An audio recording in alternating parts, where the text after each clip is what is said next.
Bienvenidos a Frontera Nacional.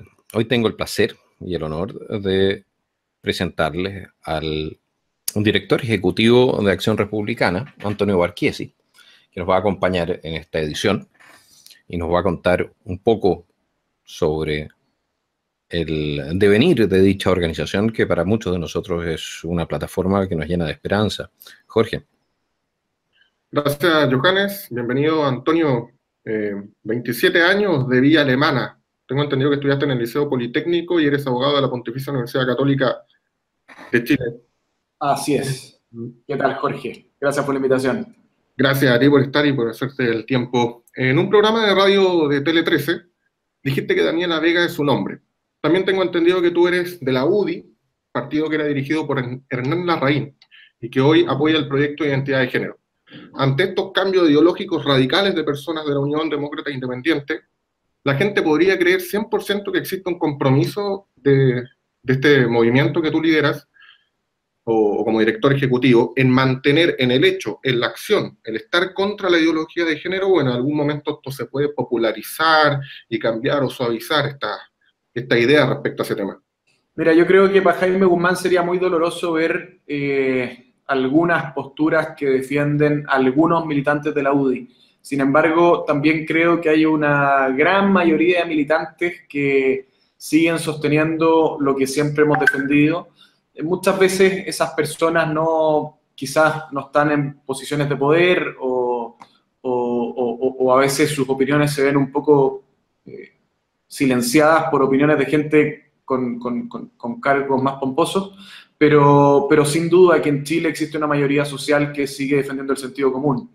Y Acción Republicana surge para eso, surge para articular a quienes aún creen en el sentido común y sin duda que son mayoría, que somos mayoría. Bueno, el resultado evidente de la falta de democracia interna, que yo la viví, por lo demás yo también fui militante de la UDI durante largos años. El resultado de la falta de democracia interna ha sido el que se hayan cerrado pequeños grupos de influencia y de poder con una desconexión con las bases, que ya sé, esto ya lo criticábamos el año 1998, o sea, ya han pasado 20 años. Y esto se ha agudizado naturalmente ahora con el abrazo de ciertos militantes como Joaquín Lavín o Hernán Larraín, donde hay ideas que son francamente de izquierda totalitaria. Volviendo a Acción Republicana, porque yo creo que la Acción Republicana es lo que fue la UDI popular en su época. Volviendo a las ideas originarias de ese movimiento, a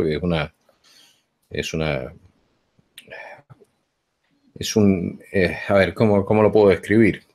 La idea de la libertad económica, la libertad individual, sumada a la responsabilidad individual basada en una ética potente a nivel social.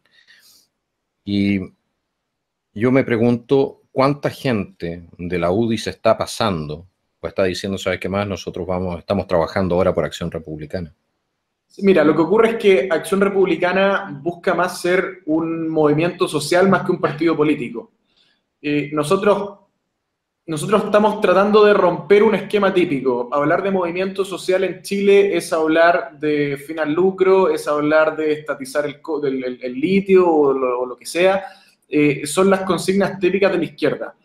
Nosotros, sin embargo, creemos que sí podemos sacar adelante, levantar una plataforma social desde el sentido común. Y eso es lo que estamos haciendo. Estamos articulando grupos de personas a lo largo de todo el país. Yo diría que hoy día estamos presentes con grupos articulados, funcionando en unas 110 o 115 comunas. Tenemos la meta a fin de año llegar idealmente a unas 200. Vamos a ver si podemos llegar o no, pero si no a fin de año serán los primeros meses del próximo. Nosotros estamos haciendo un trabajo que es distinto al de los partidos y que es complementario.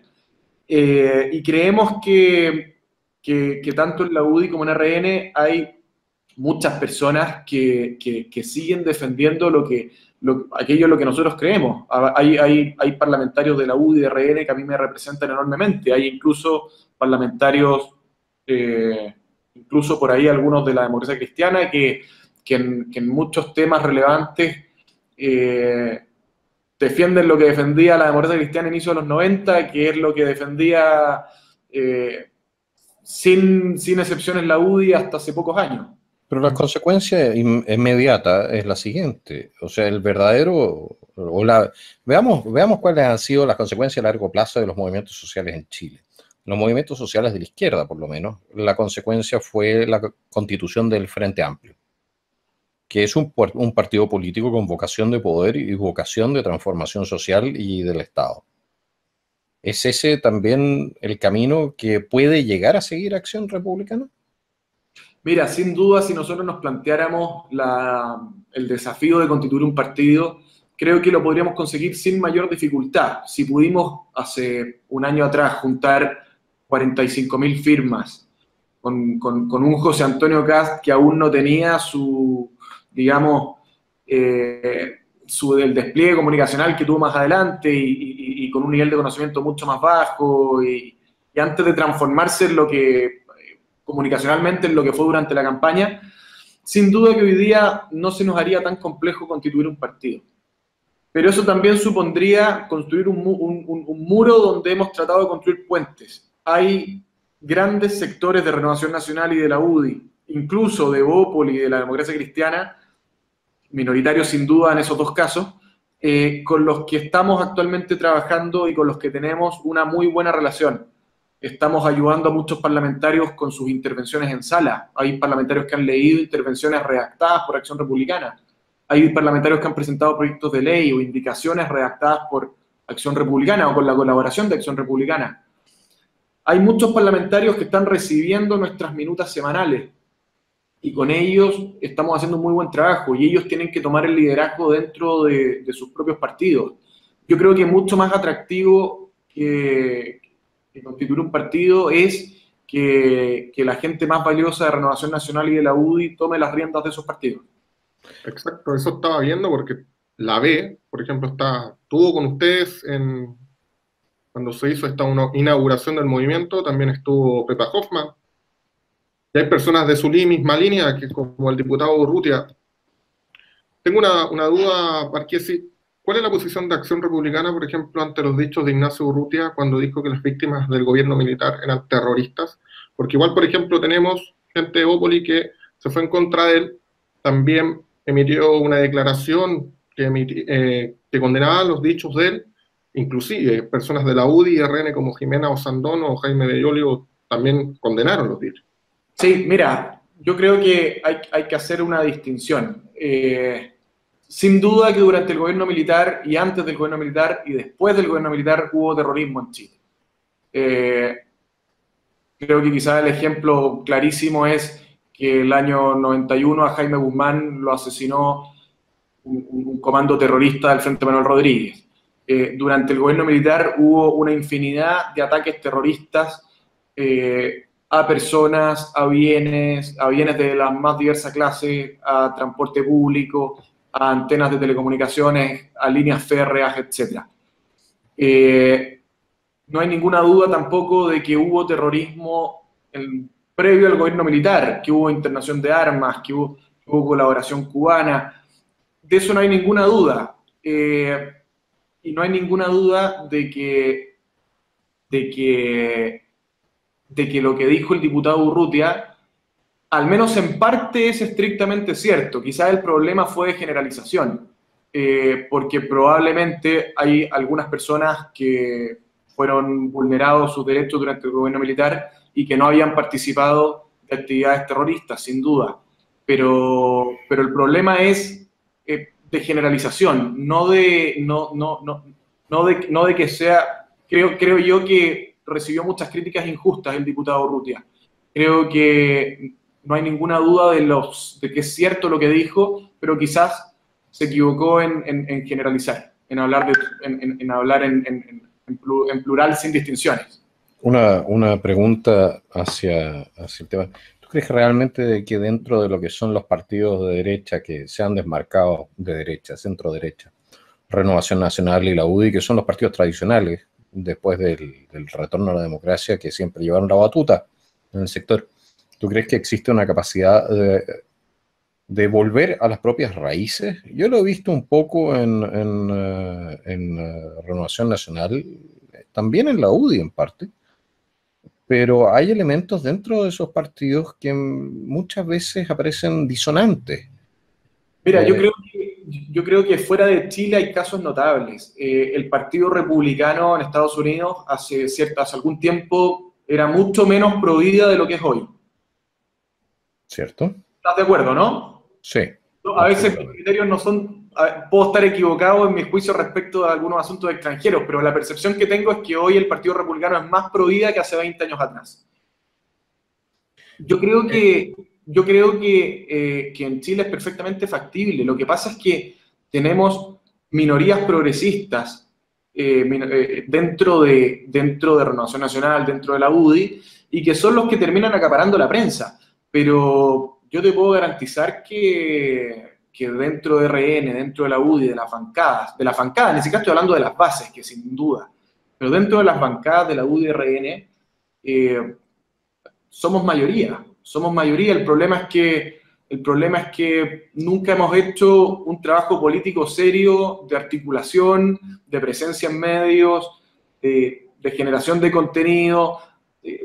Quizás el parlamentario conservador es más dado simplemente a legislar bien más que a comunicar. Y quizás en eso estamos nosotros ayudando en lo que podemos a cambiar un poco esos parámetros a los que estábamos acostumbrados. Es sin duda menos histriónico, pero yo me veo la agenda legislativa del gobierno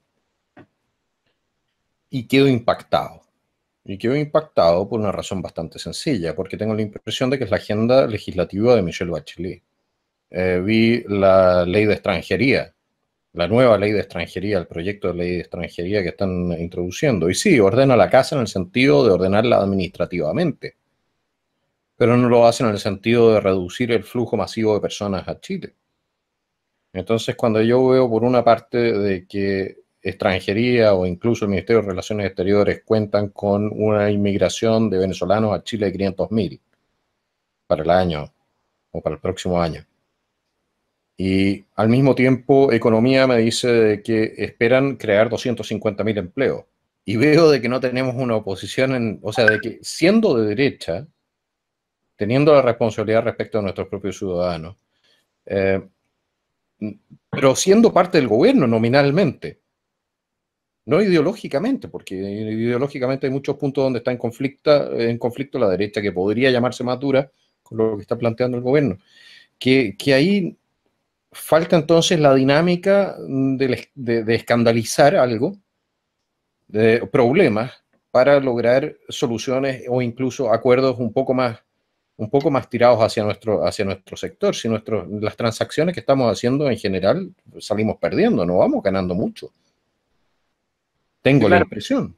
Yo creo que quienes en la segunda vuelta apoyamos a Sebastián Piñera lo hicimos porque teníamos la certeza de que la otra alternativa era mucho peor. Y fue un voto de responsabilidad, más que una especie de certeza interior. Fue un voto de responsabilidad. Ahora, creo yo que muchos nos hemos llevado una gran sorpresa porque nunca esperamos que esto iba a ser tan violento. La performance ahora en estos últimos días del gobierno en temas de adopción ha sido escandalosa y ha sido una seguidilla de guiños con el progresismo, con la izquierda más dura, y creo que tú lo dices correctamente cuando afirmas que lo que hemos visto de actividad legislativa en estos meses parece más bien a agenda legislativa de la nueva mayoría. Creo que es certera la afirmación. ¿Cuál es la opinión clara y concisa de Acción Republicana en temas como el aborto, la inmigración y el feminismo?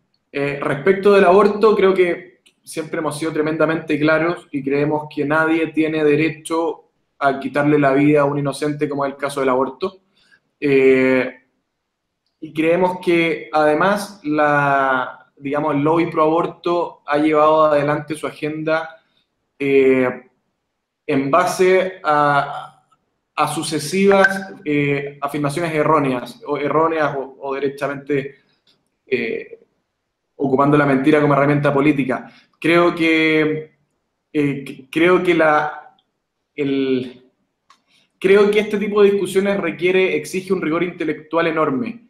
Entonces, cuando la izquierda defiende, por ejemplo, el aborto en el caso de riesgo de vida de la madre, y anuncia cifras que son absolutamente dispares con las cifras oficiales chilenas, y habla de casos que en la práctica no existen. Creo que se ha dado por medio de una mala fe muy grande la discusión en torno al aborto, y creo que, digamos, el sector pro vida no ha sido capaz de articular frente a esa ofensiva. Pero bueno, sin duda, yendo al fondo del asunto, nosotros, una vez más, estamos totalmente en contra del aborto porque creemos que nadie tiene derecho a quitarle la vida a otra persona. Creemos que no se puede hablar de otros derechos si no se habla primero del derecho a la vida que asiste a toda persona. Inmigración. Mira, yo creo que, al igual que José Antonio, lo hemos dicho con bastante claridad, la inmigración no es de suya, buena o mala, porque depende enormemente de uno de las condiciones del país, otro de quién es el que llega. Hay inmigración muy positiva. Yo creo que hoy recibir, qué sé yo, a 100 médicos con estudios de posgrado sería tremendamente beneficioso para el déficit de médicos en el sistema público de salud. La inmigración no es de suyo buena o de suyo mala. Creo que depende de las condiciones del país. Y tiene que tener relación con lo que el país necesita y otro con lo que el país puede ofrecer. Y creo que cuando simplemente recibimos gente que tiene una condición de vida, en el fondo, se termina dando que en muchos casos terminamos importando pobreza y generando un costo en cuanto a gasto público muy alto, en cuanto a vivienda, en cuanto a salud, en cuanto a una serie de cosas. Entonces, toda recepción de inmigrantes tiene que tener relación con nuestra capacidad como país para recibir esos inmigrantes, y segundo, con las necesidades de nuestro país. Y con eso no me refiero solamente a intelectuales ni a profesionales de alta capacidad. También necesitamos probablemente gente para labores, digamos, de menos exigencia intelectual, pero eso también tiene que ir en consonancia con lo que el país realmente necesita, por un lado, y con lo que el país es capaz de ofrecer en otro sentido. Hay otro tema respecto a la inmigración. En la inmigración, quizás más característica de los últimos años ha sido la inmigración haitiana y la inmigración venezolana. Yo creo que los problemas de un país se solucionan en ese país y no afuera. Los problemas de Haití no se van a solucionar trayendo haitianos a Chile. La tiranía venezolana no se va a solucionar trayendo venezolanos a Chile. Y yo creo que Chile sí puede jugar un rol muy importante en solucionar en Haití los problemas de Haití y en solucionar en Venezuela los problemas de Venezuela. Bueno, y respecto del feminismo, a ver, creo que lo que hemos visto las últimas semanas, especialmente respecto de las protestas, ha sido enormemente chocante. Ha sido chocante porque ha sido de una violencia muy grande hacia todo aquello que creemos.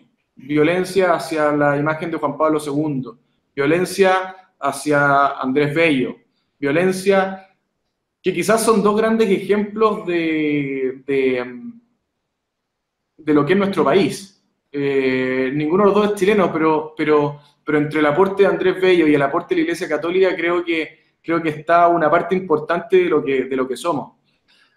Por otra parte, el nivel de violencia, de odiosidad, de falta de moralidad en los espacios públicos, de falta de orden público, creo que rompe con lo que quieren los chilenos comunes y corrientes, como todos nosotros, las personas que se levantan para ir a estudiar, que se levantan para ir a trabajar, las personas mayores que están jubiladas, los jóvenes que quieren tener una vida por delante. Creo que ninguna de esas personas del Chile real acepta como bueno o como normal la violencia y la falta de respeto que hemos visto en las calles. Creo que, bueno, como lo hablábamos al principio, esta especie de feminismo Marmicoc, creo que quizás la consecuencia buena que ha tenido es que ha habido una cierta un cierto despertar social de que esto no es bueno ni sano.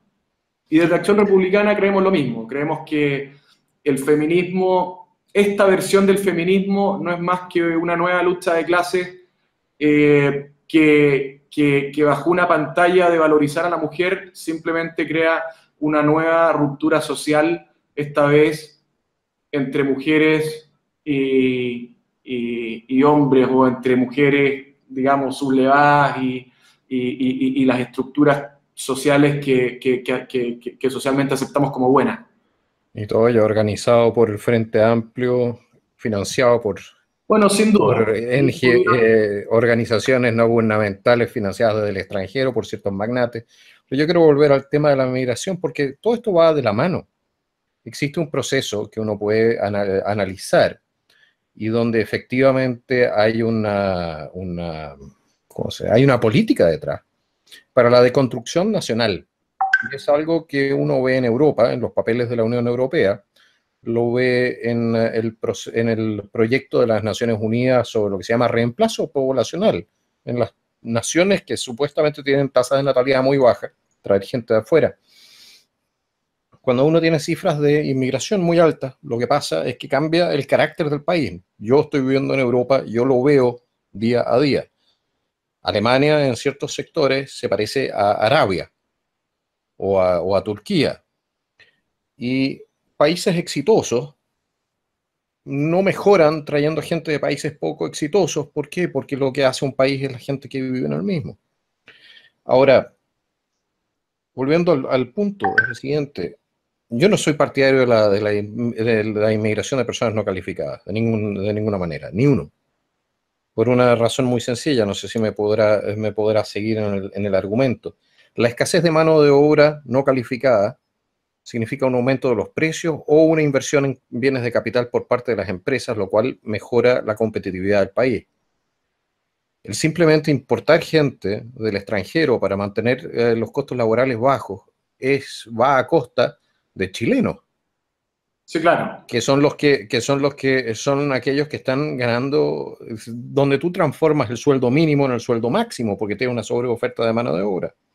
Sí, no, pero es que hay casos que quizás son un poco de laboratorio. Si tú te fijas, por ejemplo, en Qatar yo diría que hay un 70% de población que es extranjera, porque es la única forma de hacer funcionar la explotación de petróleo en Qatar. Son casos, en el fondo son casos de laboratorio, pero mi punto es simplemente que toda inmigración requiere, a mi juicio, un filtro previo de qué es lo que necesitamos y qué podemos ofrecer, porque al final esto siempre es de ambas partes. Si llega un médico a Chile, un médico, qué sé yo, brasilero, español o el que sea, a trabajar a Chile, para él quizás va a ser atractivo el hecho de que en Chile necesitamos médicos, pero además somos capaces de ofrecerle qué sé yo, una cierta estabilidad social de las instituciones y qué sé yo. Eso es punto pacífico. Yo no estoy hablando de los médicos. Yo no estoy hablando de físicos nucleares, ni mucho menos, aunque la izquierda nos ha tratado de convencer de que de Haití llegan puros físicos nucleares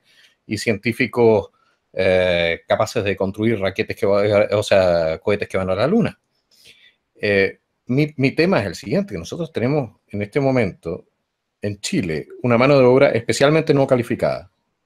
Tenemos una industria liviana relativamente poco desarrollada, una industria mediana muy poco desarrollada, y son las industrias que requieren de mano de obra calificada. Ahora, ¿cómo vamos a calificar esa mano de obra? Si lo hace el Estado, no va a funcionar, porque lo que hace el Estado no funciona nunca. Interesante. Eso significa que tú tienes que crear las condiciones para que exista la demanda por parte de las empresas de calificar a su propia gente y mejorar su productividad. Ahora, ¿por qué van a hacerlo las empresas si uno les está trayendo del extranjero permanentemente más mano de obra barata? Ese es el salto. Tú ves el caso de la industria Maersk, que acaba de cerrar en Antofagasta, no, en San Antonio, disculpa. San Antonio. Hay 3 explicaciones para eso. 2 oficiales de la empresa y la tercera que naturalmente no es oficial porque no se quisieron meter en pata de caballo.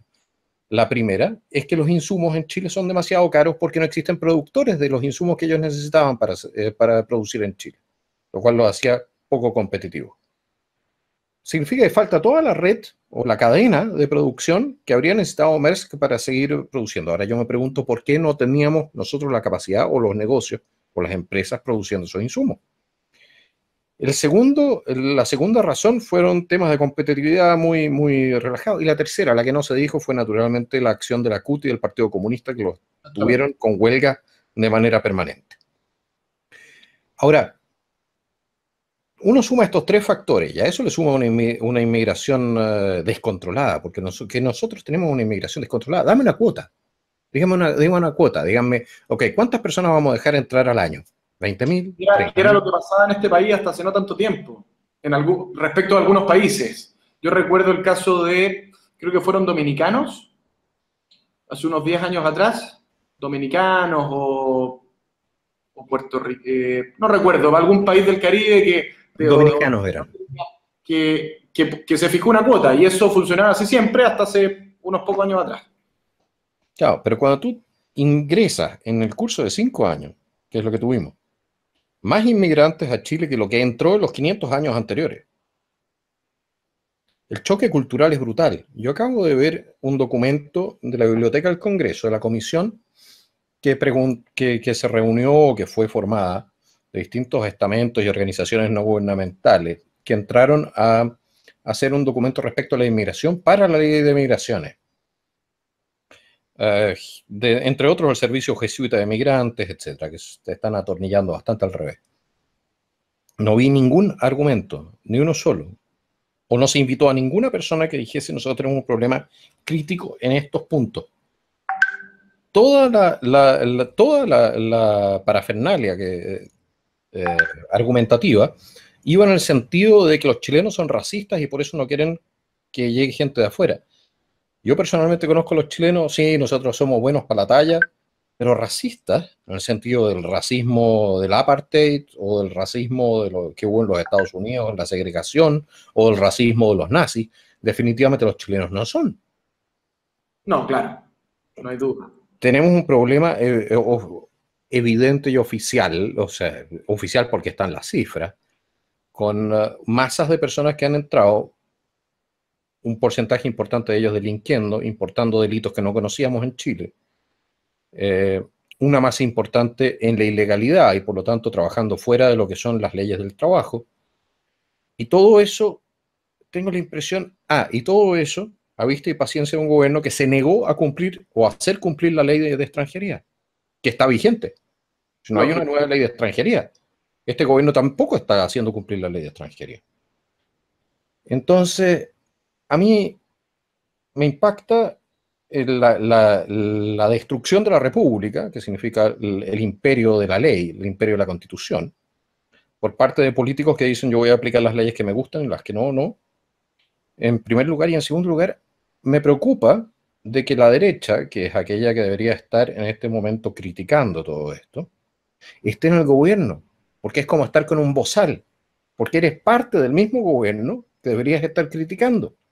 Es lo que le pasó a Chaguán, por ejemplo, ¿no? Entonces tienes ahí ese problema. Estamos con un gobierno que apoyamos, a pesar de que es un gobierno que está actuando no de acuerdo con su propio programa político, por lo demás. ¿Cómo articula entonces Acción Republicana a esos elementos que dentro de la centro derecha se están yendo hacia la emigración interna o hacia una oposición todavía silenciosa?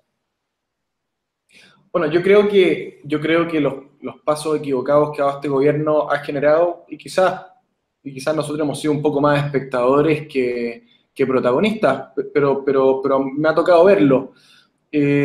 Quizás aún no se dice muy públicamente. Hace unos días un senador, bueno, le filtraron una intervención, pero las críticas son habituales, son de pasillo, y yo creo que dentro de poco se va a terminar la luna de miel entre el gobierno y las diversas plataformas políticas, y digo plataformas porque no son solo los partidos, sino que además cada parlamentario, cada alcalde con su localía, con su hegemonía territorial. Y yo creo que el gobierno, si sigue en esa línea, va a tener un problema. Va a tener un problema quizás en 6 meses más, cuando cuando comencemos a ver, digamos, las malas consecuencias de los pasos en falso que está dando este gobierno. En el 2001 la pena de muerte en Chile fue derogada por Ricardo Lagos y se reemplazó bueno, la pena capital fue reemplazada por el presidio perpetuo calificado. En medio de toda esta polémica de la chica, de la pequeña Sofía, hay voces que piden replantear la pena de muerte. De hecho, la jueza de Corte de Apelaciones de Puerto Montt, Teresa Mora, sostuvo que si bien había sido eliminada, existe una instancia para reponerla. ¿Acción Republicana está a favor o en contra de esta medida? Porque tengo entendido que José Antonio Kast, en una entrevista, no recuerdo cuál, se había negado a eso. Sí, en distintas ocasiones hemos dicho que no creemos en la pena de muerte como medida punitiva. Yo sí creo que hay que hacer una serie de reformas para abordar este tipo de delitos tan terribles, pero como Acción Republicana no creemos la pena de muerte como una medida legítima. Yo sé que es una discusión que teóricamente es una discusión distinta al caso del aborto, al caso de la eutanasia, pero creemos que dadas las circunstancias actuales, creo que la vida hay que respetarla siempre, porque nosotros siempre decimos, siempre se ha dicho, no es justo darle muerte a un inocente cuando hablamos del aborto. Bueno, yo tampoco creo que sea justo darle muerte a un culpable. Son discusiones distintas, pero al final de fondo hay un principio rector que es la inviolabilidad de la vida humana. Quizás el único caso distinto es el de la legítima defensa, pero creo que cuando una persona está detenida y ya ha sido condenada, creo que hay otras formas de aplicar el castigo que corresponda según la ley, pero creo que la pena de muerte no es necesaria ni es buena como política penal. En términos nacionales sabemos que la cadena perpetua no es totalmente perpetua. Eso se podría relacionar en algo también con el hecho de Punta Peuco, cuando tenemos muchas personas que José Antonio Kast muchas veces ha dicho que quiere liberar, ahora que ya están en un estado de salud. Ahí hay dos temas que son distintos y que son paralelos. Uno es que no es razonable que una persona, como hay casos en Punta Peuco, de 90 años o más de 90 años, con demencia senil, con, qué sé yo, cáncer terminal y una serie de otras patologías, muera en la cárcel. No es razonable. Lo razonable es que esa persona pase su último tiempo en su casa con su familia. En paralelo hay otro tema, y es de si lo que se está aplicando en las causas de derechos humanos es justicia o es venganza. Porque cuando se aplica un sistema penal que se aplica hoy exclusivamente para uniformados, cuando se ocupan pruebas de tan poca entidad, una declaración de testigos de hace 40 años, cuando vemos ese tipo de ejercicio del derecho penal, pareciera que más que justicia lo que hay es venganza.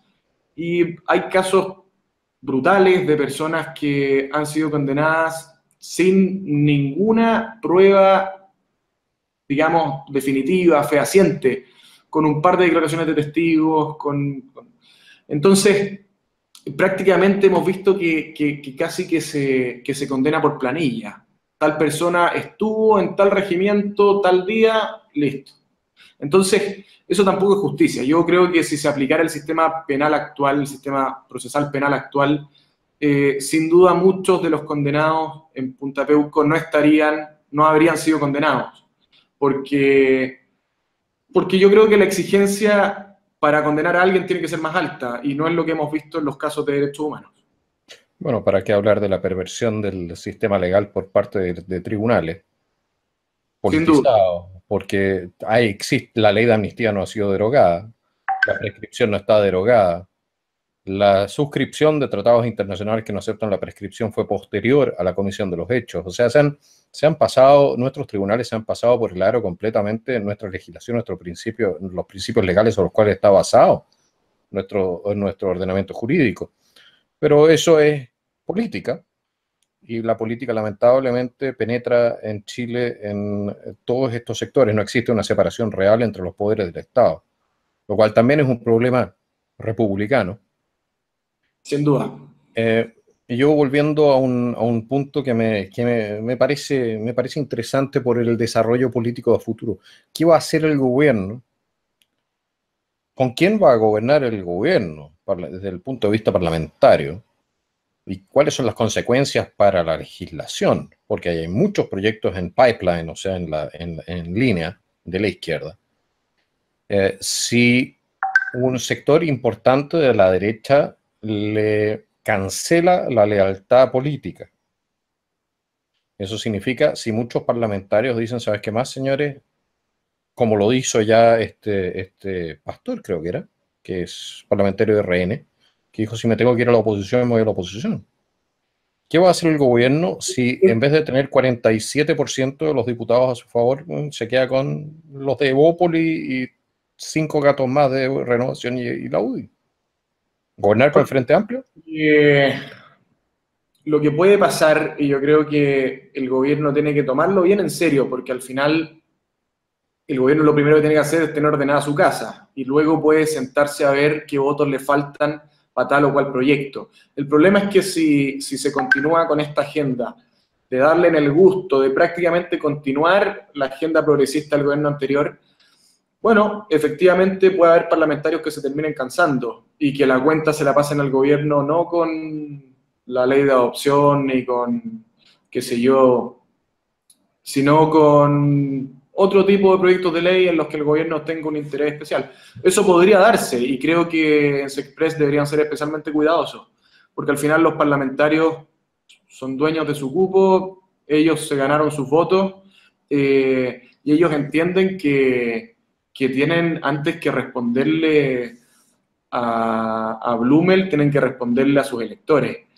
Entonces, bueno, yo creo que eso habrá que verlo, habrá que ver cómo evoluciona en los próximos meses, pero yo creo que es un riesgo real y creo que el elástico no se puede estirar eternamente, creo que en algún momento se corta y creo que con el caso de estos diputados evangélicos se están dando unas primeras señales en ese sentido. Nosotros siempre hemos dicho que hay que mantenerse en los partidos, que no hay que renunciar, que no hay que...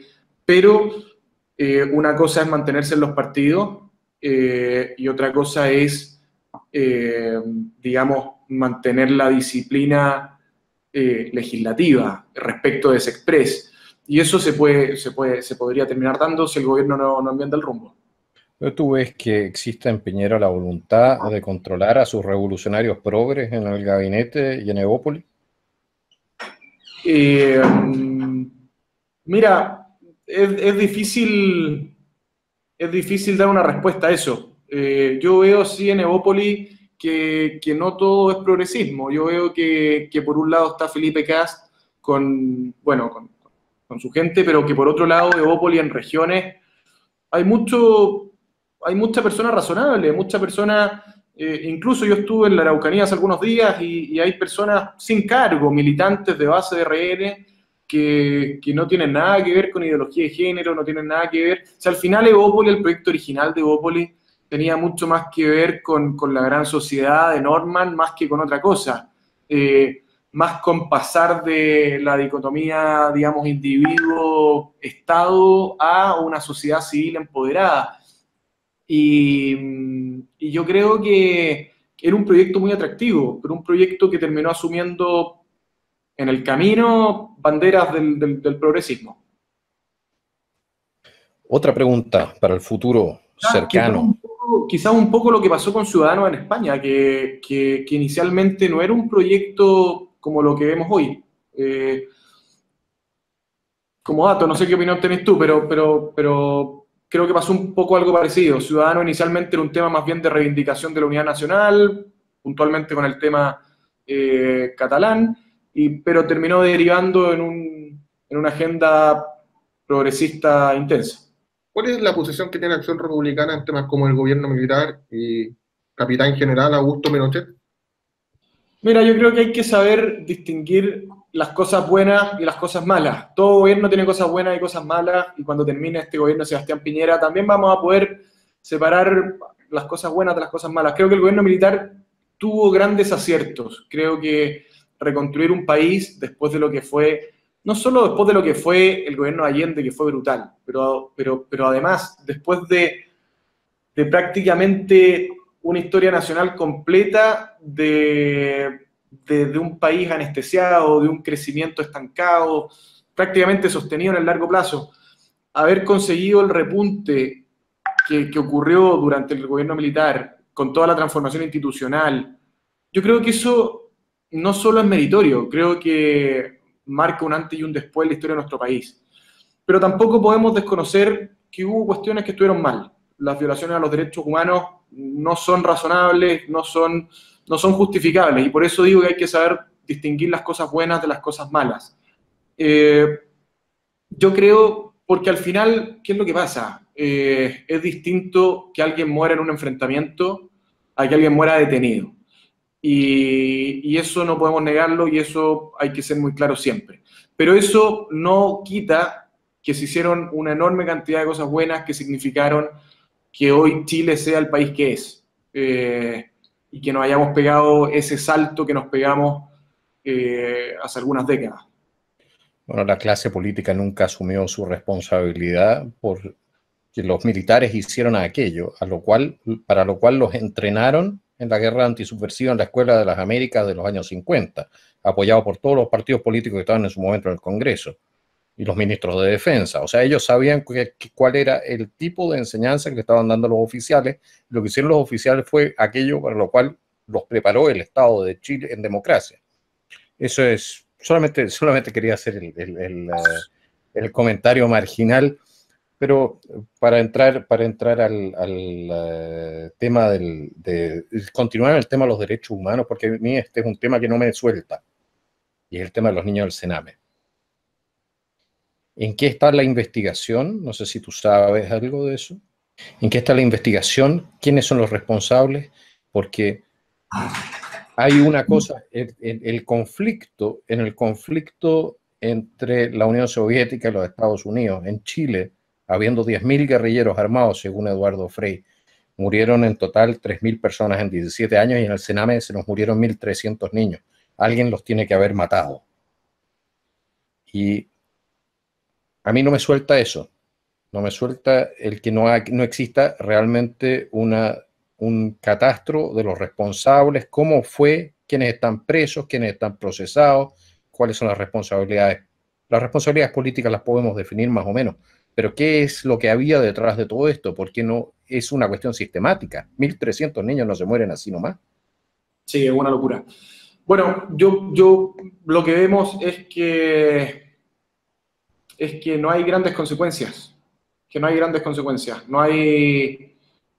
No vemos pasear la enorme cantidad de operadores políticos que deberíamos ver pasear por tribunales, porque yo creo que hoy día no hay duda de que mientras se morían niños en el Sename, algunos partidos políticos financiaban sus actividades con operadores en el Sename, así como en otras instituciones. Pero bueno, seguimos esperando que la Fiscalía haga lo que tiene que hacer. Lo que pasa es que yo tengo la sospecha, porque nuevamente, 1.300 niños no se mueren. Eso de que un niño se muere simplemente es... un anciano se muere. Eso es por causas naturales. Pero un niño normalmente no muere por causas naturales. Entonces, yo tengo la sospecha únicamente, de que ahí hubo tráfico de órganos, prostitución infantil, una red de pedófilos probablemente, y la sospecha más profunda que tengo es que existe una red de protección que está impidiendo o está alargando el proceso de investigación. Y eso a mí me tiene muy complicado, porque veo que tenemos ahí un problema serio que no está siendo solucionado. Sí, bueno, yo creo que por testimonios de distintas personas ya prácticamente no hay dudas de que hay casos de prostitución infantil y casos de abuso de menores. Hubo casos en el Sename. No sé si casos de tráfico de órganos, tú lo mencionas, eso habrá que, espero que algún día salga a la luz, pero pero el gran punto es que hoy aún no vemos responsables con nombre y apellido en tribunales, como deberíamos haberlo visto desde el día 1. Como decía Johan, el tema de los niños muertos en el Sename, que tuvimos 1.313 niños muertos y en 23 casos solamente se hizo autopsia. A la vez, murieron 6.320 personas en listas de espera solamente en el primer semestre del 2017. En los cabildos o reuniones que han tenido en Acción Republicana se han tocado estos temas de salud y en un eventual gobierno de Kast, ¿cómo la abordarían?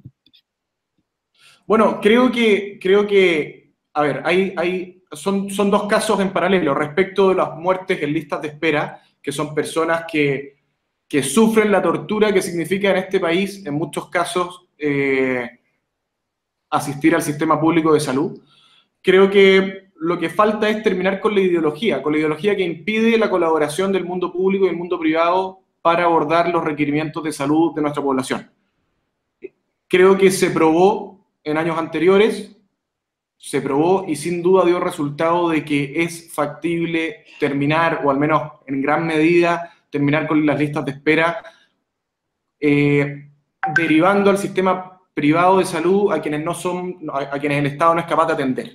Eso por una parte. Y eso no solo respecto de la atención directa, sino respecto del déficit de infraestructura. Necesitamos concesionar hospitales, respecto del déficit de médicos, respecto del déficit de resonadores nucleares magnéticos, etc. Respecto del Sename, bueno, lo que hay que hacer es llegar hasta los últimos detalles y que caiga el que tenga que caer.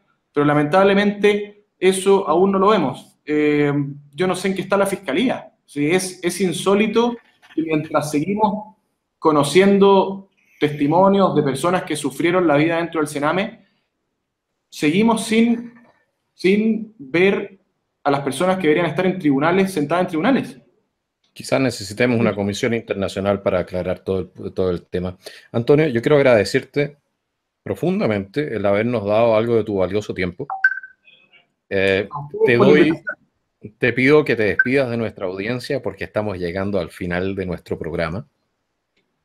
Bueno, yo sé que ustedes tienen una gran audiencia y una muy buena audiencia.